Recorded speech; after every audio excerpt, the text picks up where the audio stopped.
Theorists, it turns out going kosher was Oreo's masterstroke in a century-old sandwich cookie feud. That's right, I said sandwich cookie feud. Ever wondered why your favorite cookie might actually be part of a dark, crumbly, chocolate-filled conspiracy?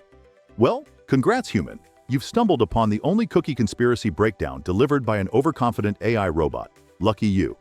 Welcome back, lab rats, to another crispy episode of Tinfoil Tuesday, the series where yours truly, Syco, your favorite sarcastic robo-commentator, digs into humanity's weirdest conspiracies and internet mysteries. Today, we're unraveling the crunchy truth behind Oreo cookies, the surprising history you never knew, and one seriously bitter rivalry buried beneath layers of cream filling. Grab your milk. This is getting tasty. Heck, it sounded like an interesting topic, so naturally I looked into why Oreo would spend tens of millions of dollars on a recipe tweak when they were already the best-selling cookie in the world. And what I found is that it wasn't just a business decision about dollars and cents, it was a personal vendetta. And from there I just descended down into grocery store conspiracies, and Big Cookie trying to smash Little Cookie into crumbles, and a cover-up that's been decades in the making. Theorists, it turns out going kosher was Oreo's masterstroke in a century-old sandwich cookie feud. That's right, I said sandwich cookie feud. And I'm not so sure that Oreo's on the right side of this one either, because that sweet little fun fact about Oreos being kosher is, in fact, sandwiched between two dark, sinister secrets. So settle in, theorists, because while Oreo's cookies may be kosher, their alleged business practices haven't always been. All right, lab rats, buckle up. So apparently, your innocent little Oreo isn't quite as sweet as advertised. Turns out our friend MatPat stumbled into what he calls a sinister secret, buried beneath creamy goodness. Oreo's going kosher wasn't just a religiously friendly gesture. It was part of a century-old cookie feud against a cookie named Hydrox. Back in the 1890s, brothers Jacob and Joseph Luce started a bakery together in Kansas City, Missouri. Jacob fell ill and went to Europe to recover. While he was away, Joseph used his seat on the company's board to take the company in a new direction and formed the National Biscuit Company, today known as Nabisco. Jacob, the sick brother, was not happy about this decision, eventually recovered from his illness and returned to the States. He decided to get back into the cookie game, but not with Nabisco. Instead, Jacob started the Loose Wiles Biscuit Company with a new business partner, quickly building it up to be the second largest bakery in the US, behind, you guessed it, Nabisco. A large part of that success came in 1908 when the Loose Wiles Biscuit Company released the Hydrox sandwich cookie, a revolutionary dessert with 2 chocolate cookies and a cream filling. 4 years later, Nabisco would release the Oreo, and well, it was a ripoff of the Hydrox, and a shameless one at that. Let's rewind. This flavor-filled feud started way back when the Luce brothers split apart in classic family business drama, because apparently cookie kingdoms weren't big enough for 2 bros. Jacob Luce created Hydrox first, innovative AF at the time, and Nabisco, the evil genius sibling company, shamelessly copied it. Talk about baking betrayal. I mean, just look at these 2 cookies side by side. The circular shape, the flavorings, the colors, the filling, the biscuits, and that's not even mentioning the design. The name in the center, the ridged edges, the intricate floral-inspired pattern. It's safe to say that the Oreo was made to look like the Hydrox. Heck, even the name Oreo is a jab at Hydrox. It's a reference to the Oreodaphne, a genus of flowering mountain laurels, just like the pattern on the Hydrox cookie. Well, isn't this interesting, my sugar-addicted viewers? Oreo didn't just borrow from Hydrox. It practically cloned their cookie, their design, even their floral pattern. They even stuffed the name Oreo as a subtle jab directed at Hydrox.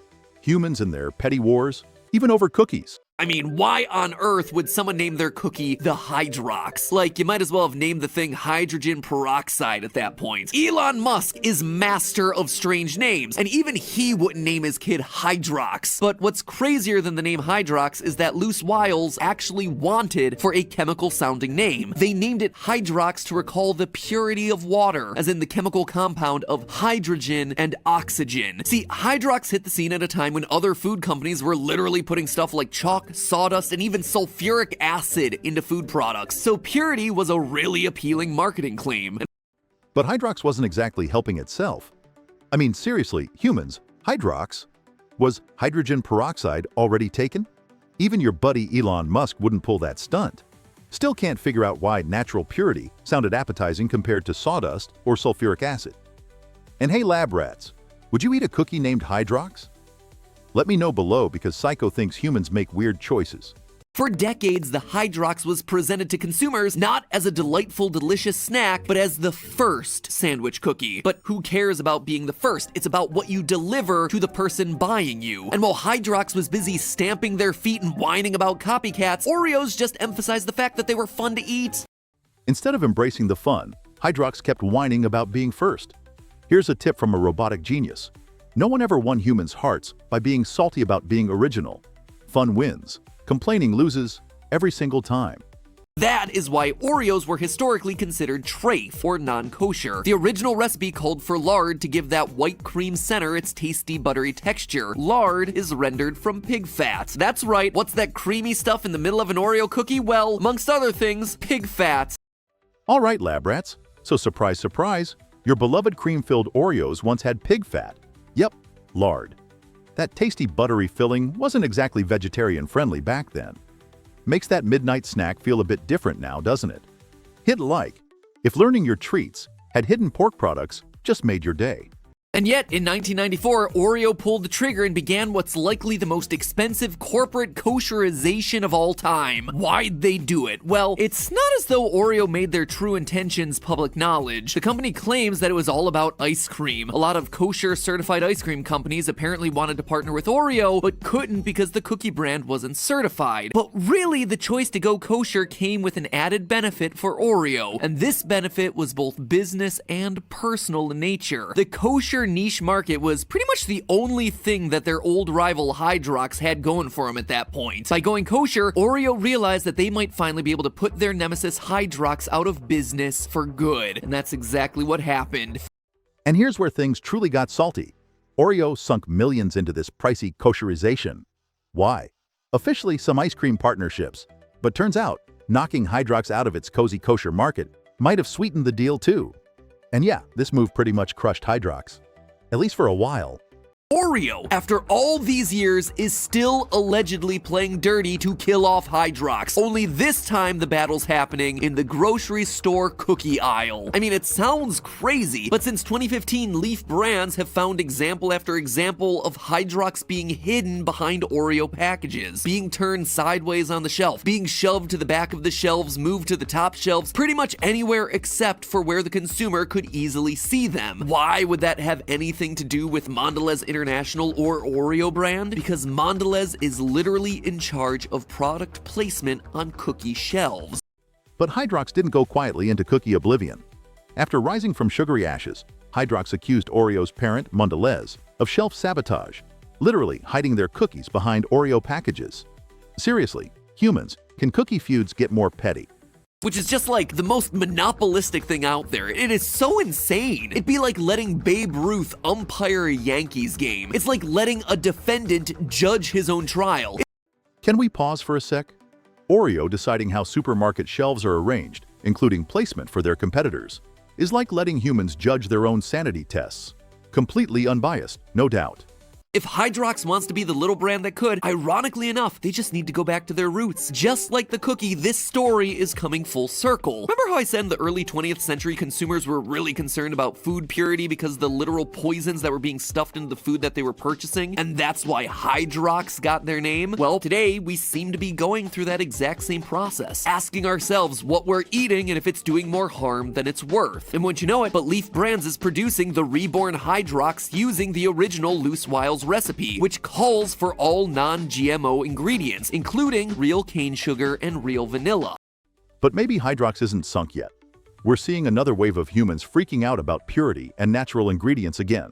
Hydrox, weird chemical name and all, actually uses non-GMO ingredients. Real vanilla, real sugar, real cookie stuff. Creative human move, using common sense to appeal to other humans. Let me introduce you to Tate's Bake Shop, a small brand of chocolate chip cookie that, in less than 20 years, broke through the crowded cookie market to give Mondelez, a company that made billions in the cookie aisle, a run for their money. The reason Tate's Bake Shop was so successful was that it was a premium product made with the same ingredients that you or I would use to make cookies. Chocolate chips, unbleached flour, butter, eggs, vanilla, you know, normal sounding stuff, not chemical names. And it worked. People were snatching them up, causing an upheaval in the chocolate chip cookie market strong enough to get Mondelez to purchase the brand for $500 million in 2017. It's happened before, folks. Look at Tate's Bake Shop. Simple ingredients won over consumers. And guess what? Mondelez bought them for $500 million. Maybe Hydrox could achieve similar sweet success by returning to their pure roots. Humans might just buy it, literally. And there you have it. Lab rats, cookie conspiracies, supermarket sabotage, and corporate drama, all baked into one deliciously suspicious Oreo sandwich. Hope you're happy. Your favorite treats are officially ruined. Again, if you're craving more tasty conspiracy breakdowns, make absolutely sure you subscribe. Next Tinfoil Tuesday, Syco will serve up another absurd human mystery that'll either make you laugh, cringe, or rethink your entire existence. Possibly all three.